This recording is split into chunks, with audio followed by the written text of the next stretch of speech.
mana maree uummataa Iraan Paarlaamaa Iraan keessatti seenaan addaa barreeffamaa jira. Galmi sun kanaan dura uffata pirootokooliin beekama ture, har'a garuu bifa waraanaa uffatee mul'atee jira. Oduun kun oduu paarlaamaa idilee miti, kun labsii waraanaadha. Maaliif miseensonni mana maree warri seera tumuu qaban har'a uffata loltummaa uffachuun nuti waraanaa jechuu lallaban bal'ina isaa qabannee jirra. Osoo Ameerikaan Galaana irraan humna waraanaa ishee bobbaastee Iraanin marsaa jirtu, Iraan kiyyoo kanaaf sodaachaa hin jirtu. Ajajaan olaanaa ittisa biyyaa Iraan Abdurrahiim Musaawiin ofitti amanamummaan warri isin marsinaa jedhanii yaadan dura kaartaa teessuma lafaa yookaan ji'oogiraafii haa baratan jechuun dhaadattee jira. Maaliif Iraan marfamuu hin dandeessu? Bal'ina isaa ni dhageessu. Samii Waashingitanii fi Teheraan gidduutti har'a qilleensi ulfaataadha. Osoo dooniiwwan waraanaa Ameerikaa gurguddoon galaana qaxxaamuranii gara Iraanitti aggaamii du'aa qabatanii dhufaa jiranii, gama biraatiin ammoo pireezidaantiin Ameerikaa Doonaald Tiraamp fuula isaa gara miidiyaatti naannessuun waan hamaatu uumamaa jechuun addunyaa raasaa jira. Kun doorsisaa qofa miti, kun taphaa lubbuu fi du'aati. Tiraamp Teheraniin Kooriyaa kaabaa haaraa isin taasifna jechuun doorsisaa jira. Dhuguma dhaadannoon kun ni milkaa'a, bal'ina isaa qabannee jirra. Pentaagoon tarsiimoo waraanaa isa dhumaa kan hayyoonni waraanaa uggura sibiilaa jedhanii waaman Iraan irratti raawwachuuf dooniiwwan barbadeessitoota ishee 8 kallattii maraan bobbaasee jirti. Kun agarsiisa humnaa osoo hin taane qophii isaatti dhumaa fakkaata. Dooniiwwan waraanaa Ameerikaa gara naannichaatti bobbaafaman eessa qubatanii jiru? Kallattii afraniin Iraanin marsuu isaanii dabalatee tarsiimoo waraanaa Pentaagoon hordofaa jiru. Yoo xumuraatti nu faana turtanii dhageessu, qophii keenya laayik gochuun jalqabaan affirraa keenya yeroo maraati. Yooyaa ashamaar kafuunee kabajamtoota dhaggeeffattoota keenya kun Oromiyaa 24 Newsdha. Kanneen chaanala YouTube keenya faara taatan subscribe gochuun maatii keenya ta'a. Qophiin keenya namoota hedduu biraa akka ga'uuf laayik share gochuun waliif qooduun dagatinaa. Hanga xumuraa qophii keenyaatti turtii gaarii.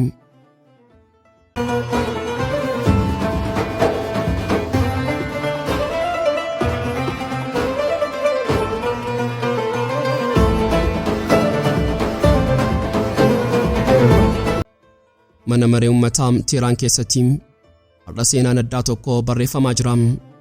Galmi sun kanaan dura uffata pirootokooliin beekama ture, har'a garuu bifa isaa jijjiiree bifa leencaa, bifa waraanaa, bifa magariisaa uffatee mul'ate. Oduun kun oduu paarlaamaa idilee miti, kun labsiidha. Labsiin kunis gamtaa Awurooppaa fi warra dhiyaa kanneen eegduu warraaqsa Islaamaa maqaa shororkeessummaatiin moggaasuuf yaalan dura dhaabbachuudha. Mee gadi fageenyaan haa ilaallu. Maaliif miseensonni mana maree warri seera tumuu qaban har'a uffata loltummaa uffachuun nuti waraana jedhanii lallaban? Iccitiin isaa gamtaan Awurooppaa fi Ameerikaan kiyyoo haaraa xaxanii jiru. Humna lafee dugdaa Iraan ta'e eegdota warraaqsa Islaamaa Iraan karaa seeraatiin sakaaluuf yaalan. Garuu Iraan keessaa deebiin dhufee kan isaan eegan miti. Miseensonni mana maree guutummaan tokko osoo hin hafin uffata waraanaa seepaa baasdaraan yookaan eegdota warraaqsa Islaamaa Iraan uffachuun dhaadannoo lafa raasuun dhageessisanii jiru. Duutii Ameerikaaf, duutii Israa'eliif, salphinni Awurooppaaf. Jechi kun jecha afaanii qofa miti, kun ibsaa tokkummaa sibiilaati. Isaan addunyaatti maaliimaa jiru? Eegduu warraaqsa Islaamaa garee muraasa qofa miti. Inni uummata kanaa, inni nuudhaa, inni biyya kana guutuudhaa. Yoo isa tuqxan saba kana guutuun tuqxanii jirtuun. Iccitiin siyaasaa saaxilame immoo kana caalaatti gadi fagoodha. Amannaa dareen miseensi hooggansaa mana maree ibsa baasaniin gamtaa Awurooppaa qullaambisanii jiru. Awurooppaan maaliif ammayyiti? Sababiin isaa ifadha. Awurooppaan rakkoo dinagdee fi siyaasa mataa ishee keessatti kuftee jirtu dhoksuuf xiyyeeffannoo mataa ishee gara Iraanitti naannessuuf dhamaati. Isaan kan iyyaniif eegduun warraaqsa Islaamaa kiyyoo isaan ba'aa giddu galeessaa keessatti xaxan hunda kuteem waan fashaleesseefidha. Mee yaadaam warri dhiyaa mirga namoomaa jedhanii dubbatu, garuu iccitii duuba jiruun immoo basaasonni isaanii gareewwan shororkeessota dhugaa ta'anii hidhachiisu. Mana maree Iraan keessatti har'a ragaan dhiyaateen kana mirkaneessee jira. Isin warri guyyaa guyyaa mirga namoomaa lallabdan halkan immoo diina uummataa keenyaa hidhachiistu jechuun Awurooppaan saaxilanii jiruun tarkaanfiin kun ergaa Iraanin jilbeenfattu jedhuun addunyaatti dabarsee jira. Yeroo miseensonni mana maree uffata waraanaa uffatan isaan seera tumuu qofa osoo hin taane biyya baraaruufis qophii ta'uu isaanii agarsiisa. Ibsi isaanii fadhaam qoqqobbiin keessan waraqaa irratti barreeffame sun onnee keenyaa hin laaffisu inumaayyuu akka sibiilaatti caalaatti nu cimsa. Walumaa galatti galmi mana maree Iraan har'aa iddoon sibiilli sibiilaan itti dubbatetee jira. Awurooppaan qoqqobbii haaraa yoo baastu Iraan ammoo tokkummaa haaraa cichoomina haaraa fi gootummaa haaraa dhalchitee jirti. Paarlaamaan Iraan har'aa uffata kootii ofirraa baasee uffata gootummaa uffatee ija diimeeffatee Awurooppaa fi Ameerikaa dura dhaabbatee jira. Ergaan isaa tokko qofa. Nuti hundi keenya eegdota warraaqsa Islaamaati. Yoo dandeessan nu hundumaa qoqqobaa. Galaanni Hormuz har'a calliinsa sodaachisaa uffatee jira. Calliinsi kun garuu nagaa miti. Qophii bubbee hamaa isa duraa fakkaata. Ameerikaan Tarsiimoo kanaan dura biyyoota dadhaboo irratti yaaltee milkooftee har'a leenca Faars irratti yaaluuf kiyyoo xaxaa jirti. Kiyyoon sun uguura galaana jedhama. Yaadni Waashingitanii fadhaam galaana cufnee dhiiga dinagdee Iraan hudhuun akka isheen harka kennattu gochuudha. Garuu Teheraan irraa deebiin kenname kan Ameerikaan eegdee osoo hin taane akeekkachiisaa lafaa fi samii raasuu ture.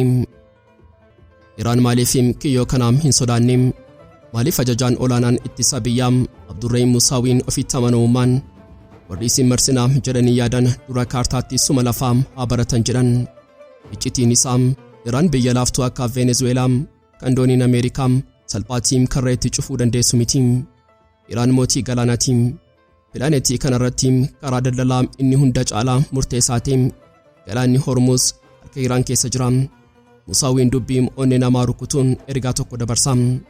Yoo nu hudhuuf yaaltan ibiddi isin qabsiistan sun dura Ameerikaa fi michoota ishee gubee daaraa taasisa. Jechi kun dhaadannoo qofa miti, dhugaa lafarra jiruudha. Hayyoonni waraanaa akka jedhanitti Iraan galaana kana to'achuuf doonii gurguddoo hin barbaaddu. Isheen dooniiwwan xixiqqoo saffisaa fi misaayila baatan kumootaan lakkaaman qabdi. Isaan kun akkuma kanniisaa yeroo tokkotti diina irratti yoo dhangalaan dooniin Ameerikaa kamiyyuu jalaa ba'uu hin danda'u. Wanti caalaatti tapha kana ulfeessu imma Venezuelaa fi Iraan wal bira qabanii ilaaluu dhabuudha. Ameerikaan Venezuelaa salphaatti qarqara galaanaatti ukkaamsiteetti ta'a. Garuu Iraan hidda dhiigaa addunyaa qabattee jirti. Yoo Ameerikaan galaana Iraan cuftee Iraanis karaa isheetiin balbala boba'aa addunyaa cufuu dandeessi. Sibiilli Iraan Hormuz irraa qofa osoo hin taane karaa michoota ishee akka Huusii Yaman Baabal Mandab irrattis dhiibbaa uumuu danda'a. Kanaafuu taphni kun tapha waraanaa qofa osoo hin taane tapha of hojjeessuu dinagdee addunyaati.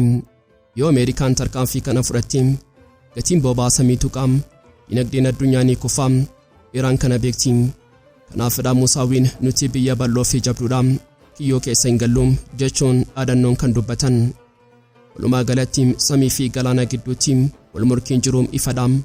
Ameerikaan humna doonii isheetiin yoo dhaadattu Iraan ammoo furtuu addunyaa harka ishee keessatti qabattee jirti. Ergaan Iraan gabaabaadha. Yoo galaana kana keessaa nagaan darbuu barbaadan nagaa keenya hin tuqina. Yoo nagaa keenya tuqxan garuu addunyaa guutuutu dukkana keessa gala. Mootummaan Iraan har'aa haala kanaan humnaa fi bilchina teessuma lafaa walitti makuun diina ishee duraa akka gaaraatti dhaabbattee jirti. Samii Waashingitanii fi Teheraan gidduutti har'a qilleensi ulfaataadha. Osoo dooniiwwan waraanaa Ameerikaa gurguddoon galaana qaxxaamuranii gara Iraanitti aggaamii du'aa qabatanii dhufaa jiranii, gama biraatiin ammoo pirezidaantiin Ameerikaa Doonaald Tiraamp fuula isaa gara miidiyaatti naannessee waan hamaatu uumamaa jechuun addunyaa raasaa jira. Kuni doorsisa qofa miti, kun taphaa lubbuu fi du'aati. Garuu wanti addunyaan dinqisiifattee tokko jira. Teheraan doorsisa kanaaf jilbeenfattee osoo hin taane cichoominaaf bilchina siyaasaa ajaa'ibaan deebii kennaa jirti. Mee gadi fageenyaan haa ilaallu.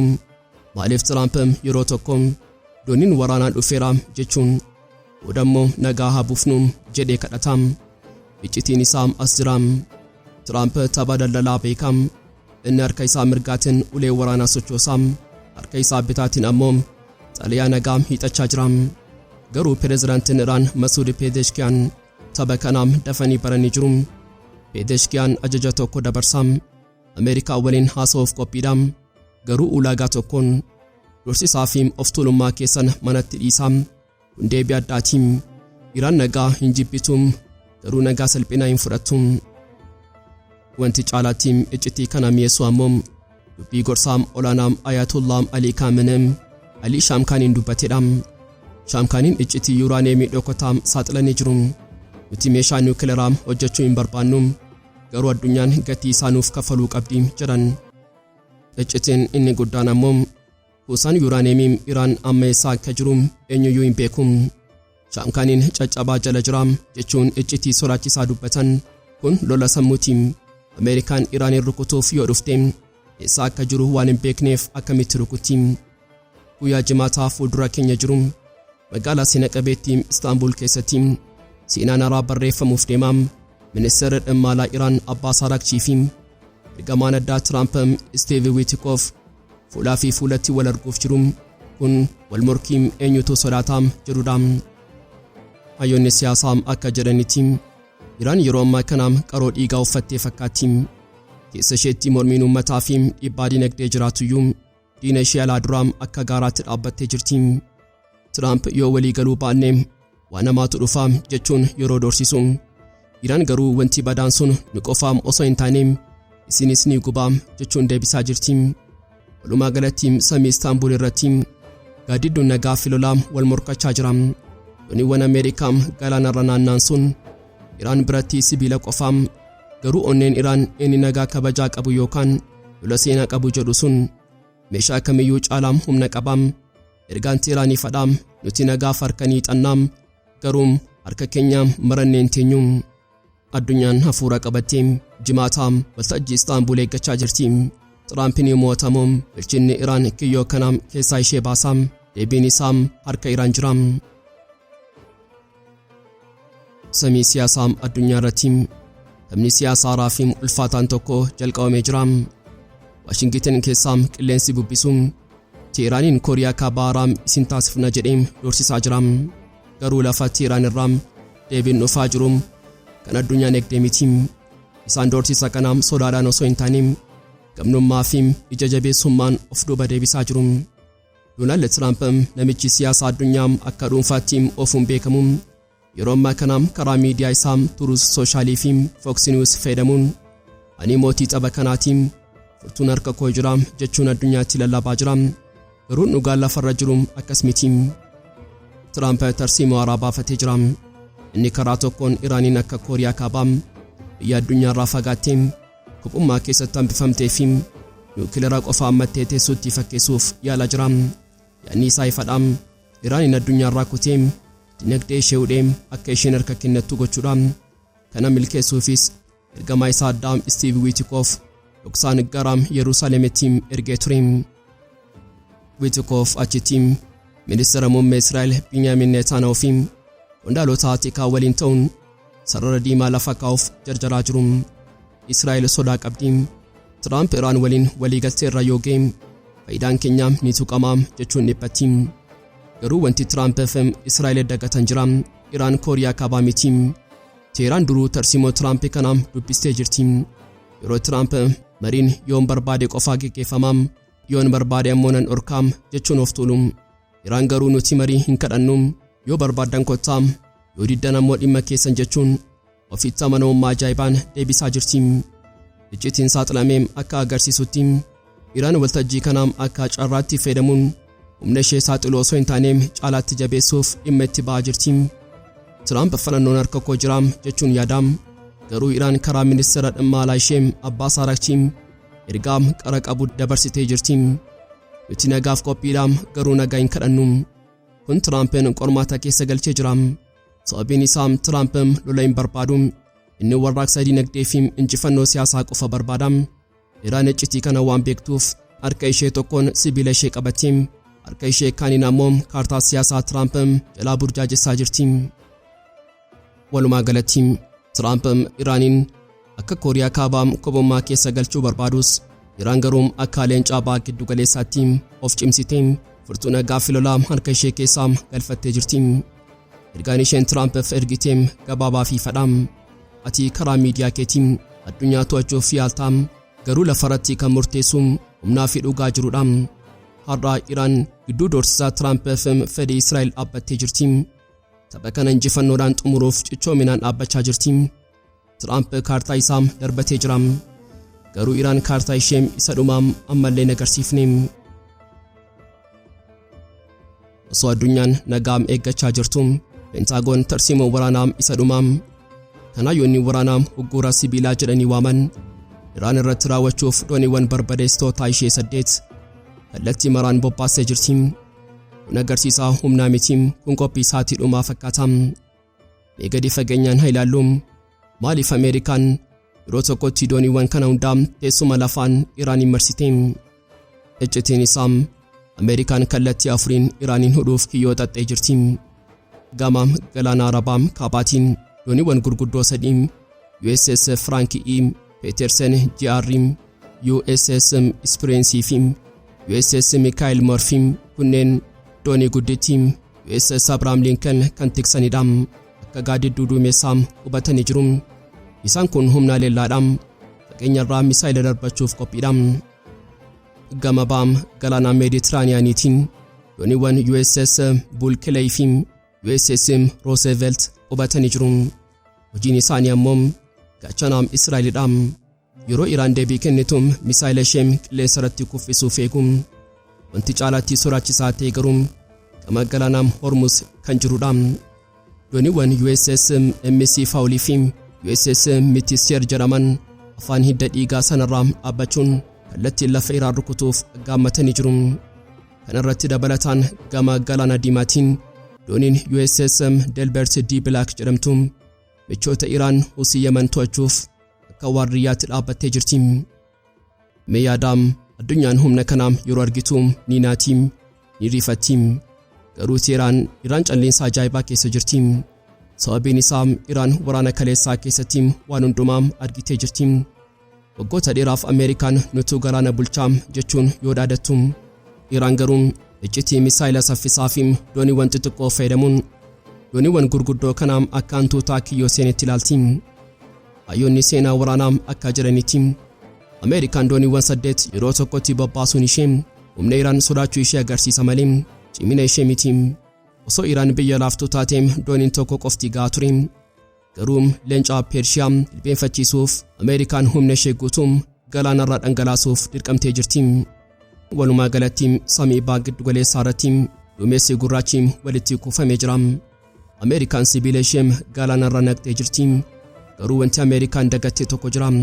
Sibiilli bishaan irra daangeffama. Onneen gootummaa garuu daangaa hin qabu.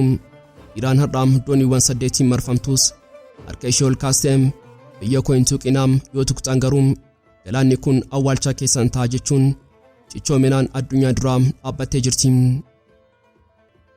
Egaan kabajamtoota dhaggeeffattoota Oromiyaa 24 News qophii guyyaarraaf qabannee dhiyaannee asuma irratti goolamaa kanneen chaanala YouTube keenya faara taatan subscribe gochuun maatii keenya ta'aa. Qophiin keenya namoota hedduu bira akka ga'uuf like share gochuun waliif qooduun dagatinaa. Hanga xumuraa qophii keenyaatti waan nu faana turtaniif galatoomaa.